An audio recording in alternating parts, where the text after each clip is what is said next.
It's time to kick things off on Rip and Riff with my Rip N Rant. Thanks, Dave.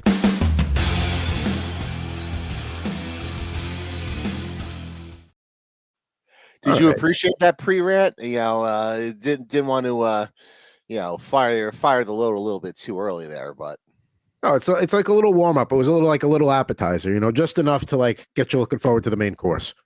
Nice. Since I'm already ramped up and ready to go, you mind if I go first today? You may have the floor. All right.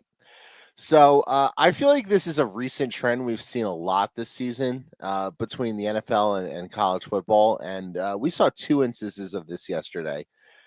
So you have Jordan Battle of the Bengals and Jonathan Taylor of the Colts. One offensive player, one defensive player. They both break long touchdowns, or what should be surefire touchdowns, except they drop the ball short of the goal line. And it winds up being, instead of a guaranteed 6 points, 7 points if you count the extra point, it's turnover, ball in the 20-yard line, and going the other way. And look, I just don't get it. I mean, look, is the ball like heated to 450 degrees that these players have to get the ball out of their hands as soon as humanly possible? Like, does it weigh 500 pounds that they have to drop the ball like as soon as they cross the goal line? Like, is it really that hard to finish the play? And, just take a couple extra steps, make sure you're across the goal line, and then worry about like whatever your dopey celebration is going to be with the rest of your teammates. Like, is it really that difficult? And this is one of those situations where if I ever was a head coach in the league and like I'm coaching the team and you do that, you're auto cut. I don't care who you are. Like, and you might say, listen, that's a little harsh. Jonathan Taylor is one of the best running backs in the league. And, perhaps, you make a valid point there, but also like for the Colts in that specific instance, the Bengals put it aside because they were winning the game anyways. That was a must-win game for the Colts. And the fact that they didn't get that 6 points there completely changed the outcome of that game. It completely changed the momentum, and the Broncos won that game going away. Look, it's hard enough to score points in the NFL without self-inflicted, stupid mistakes. And I just can't have players being morons. With as difficult as it is to win in this league and how small the margin of error is, I'm just asking for players to finish the play. That's all I'm asking. I don't think I'm asking too much with it. So I just want to two things on that because I agree with you entirely. The first, let's talk about the impact on the Colts season because the Colts played a strong first half. They get that touchdown there. Whole game goes different. They have the Titans at home, at the Giants, Jaguars at home. So there's a very good chance they win out those 3 games. But because of losing in Denver yesterday, there's now a much wider gap to chase that last wild card spot, and Denver has the head-to-head. Correct. So, I know conference comes first, but you want that. So it's not just, it cost them a game. That might have cost the Colts a wild card berth. They had a chance to beat a team head-to-head where that they're chasing, and a mistake like that, all of a sudden, game turns around. Right. Like, this is just the type of thing, like, these head coaches, they need to hammer this home in training camp. And maybe they do, and the players just are going to do whatever they do because they're players and they're not thinking that way. But, like, I can't imagine a Bill Belichick team doing that. Yeah, that's all I'm going to say. Or a team that's actually, like, really well coached, like Sean McVay with the Rams. The Bills. Sean Payton. Like, I can't imagine like some of those teams doing this. Now there might be instances where someone will be like, well, actually, Jared, so-and-so on the Rams did this when Sean McVay was there. And it's like, all right, fine, whatever. All right, cool. You found the one outlier. Congratulations on fact checking. Good job. But you understand the point I'm trying to make. Absolutely. And listen, I understand that pro athletes, you can't cut a guy based on something like that. But like, if I was a high school coach and I saw a player do that, I'd be like, guess what? You're practicing all week, but you're not playing the rest of the day, and you're not playing next week. And if I ever see you do that garbage again, you can leave your helmet, your jersey, and everything here and get the hell off my field and never come back. Because if you're doing that, you're more concerned about your personal celebration of the score and, pumping your own chest and beating your own chest than you are of making sure that the job is done. And that is taking a few extra steps to look down and be like, oh, all of the grass beneath my feet is painted, so that must mean I'm in the end zone. Like, come on now. And like, this is not, oh, you've never played the game. You don't, no. This is about, like you said, focus, careless mistake, and just like thinking about how you're going to showboat before the mission is accomplished. Like, get the out of here. No, inexcusable. And you know what? I really hope the Colts win out, and I hope that the Broncos, whatever happens to them, that like, oh, if the Colts had won that game, they'd be in. Because maybe that'll be the lesson.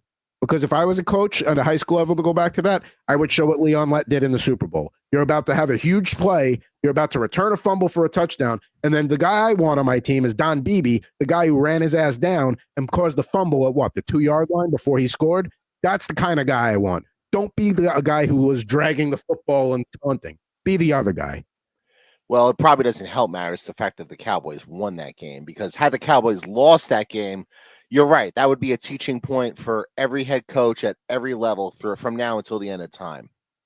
You know what? Maybe it's just like a symptom of a problem with society. Instead of like, okay, but we won anyway, who cares? It's like, no, there's still a lesson to be learned here. It doesn't matter that you won the game anyway. Like that was a bad mistake that could have gone the other way. Right. But, that's, we don't care about that anymore. And, maybe Jonathan Taylor will learn and maybe the other guys will learn. But you know what? We'll see it again, whether it's in college. Jonathan Taylor's been in the league for 6 years. Like, if you're not going to, he's 27, 28 years old. If you're not going to learn it by now, when the hell are you going to learn it? And this is not just two middle-aged white guys talking Monday morning quarterbacking. This is literally you took points off the board and you maybe took a playoff game out of your future. That's what this is. I'd like to talk. You talked about things that current players do. I'm going to talk about something that when former players don't know when to shut up and just like, it's enough. I like this. Like Cam Newton, I feel like every time his name pops up, it's because he feels like, oh, I've been disrespected. And, if Eli Manning gets in the Hall of Fame, then I should have 2 gold jackets. Oh, okay. Let's review Eli's Super Bowl record versus your Super Bowl record. Like, there was a long period where you were a very, very good quarterback in this league. You have an MVP, you're offensive player of the year, all that stuff. I get it. But you didn't win it. Like, every time his name comes up, it's like, oh, I'm being disrespected. I should be considered for this. Why aren't I getting my dues? You know why? Because maybe you don't shut up. Maybe you don't go away long enough for people to be like, who deserves some love is Cam Newton.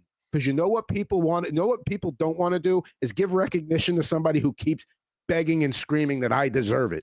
Like, it's enough. Like, now there's a Auburn, somebody going to Auburn to play quarterback. He wants to wear the number 2 to honor the legacy of what Cam Newton did at Auburn. And Cam's like, no.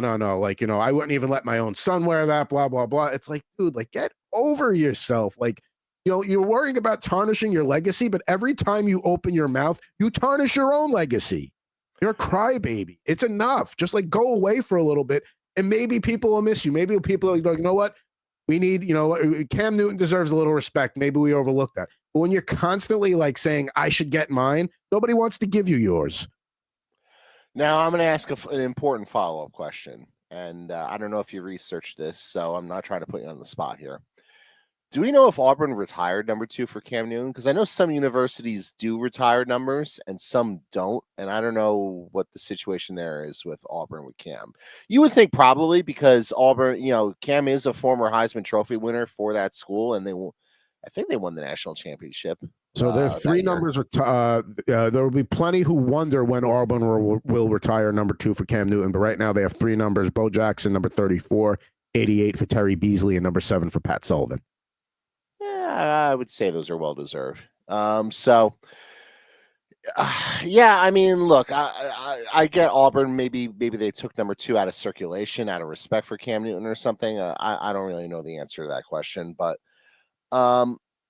yeah, I don't see anything wrong with it. A young kid who probably grew up idolizing Cam Newton and saw not only the incredible season he had that 1 year there at Auburn, but also I don't want to diminish what Cam Newton did as a NFL quarterback, because Cam Newton was a very good NFL quarterback for 7 or 8 years. He won an MVP. He took his team to a Super Bowl. Like, he certainly lived up to the number 1 overall draft billing. Obviously, his career is a little shorter than when compared to some of his contemporaries. But yeah, every time Cam just opens his mouth in retirement, it's just I just can't roll my eyes any harder in the back of my skull. Like dude, get over yourself. Like, so he says the right thing. He's like saying, create your own legacy like I did. I don't want you to feel like you got to live up to that moment, blah, blah, blah. But the statement starts with, you will not be wearing number 2, especially not your first year. Oh, I'm sorry. Do you own number 2 now? Okay. And that's the thing. It's like, some of this, maybe some of it's coming from a good place, but it's all coming from ego. And like, you don't feel like you're getting your props and your recognition. And it's like, man, if you beg for it, you're never going to get it. Yeah, I get the sense that Cam's not exactly the easiest person to deal with behind the scenes when it comes to that. And I say that from somebody who used to work in obviously on NFL radio and trying to deal with the Carolina Panthers in general. So no, you bring up a good point, because usually like when somebody like feels like they're not getting their props, usually like a former teammate or a colleague in a field will come up and be like, whoa, no, this guy deserves his props because of X, Y, and Z.